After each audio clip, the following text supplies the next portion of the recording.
Hello friends, welcome to my YouTube channel. আজ আমরা দেখব এই ময়ূর লাইটের ডিজাইন।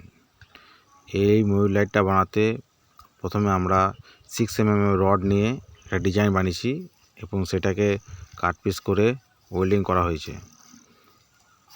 আর এই স্ট্রাকচারটার হাইট হচ্ছে 8 ফুট। এখানে আমরা 120 ল্যাম্পের এলইডি স্ট্রিপ লাইট ব্যবহার করছি।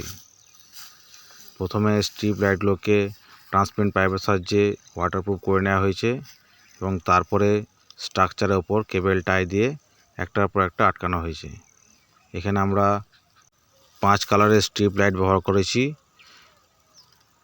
আম্বার, পিঙ্ক, রেড, ব্লু আর গ্রিন। এই 5 কালারের স্ট্রিপ এখানে ব্যবহার করা হয়েছে। ময়ূরের ডানাটাতে আমরা পুরো সবুজ গ্রিন কালারের স্ট্রিপ ইউজ করেছি, আর বডিতে দিয়েছি ব্লু কালার। পায়ে আর ঠোঁটের জন্য আমরা ইউজ করেছি আম্বার কালারের স্ট্রিপ, আর মাথার ঝুঁটিটাতে আমরা রেড কালার স্ট্রিপ দিয়েছি। এই 5 কালার স্ট্রিপ কম্বিনেশন দিয়ে এটাকে বানানো হয়েছে। এই টোটাল হাইট হচ্ছে 8 ফুট। এই লাইটগুলো রোড লাইট হিসেবে ব্যবহার করা যেতে পারে। আর আরও বিস্তারিত জানার জন্য আমাদের নাম্বারে যোগাযোগ করুন। সম্পূর্ণ ভিডিওটি দেখার জন্য ধন্যবাদ। ভিডিও শেষে আমাদের যোগাযোগ নাম্বার আছে, প্রয়োজনে আপনারা যোগাযোগ করুন।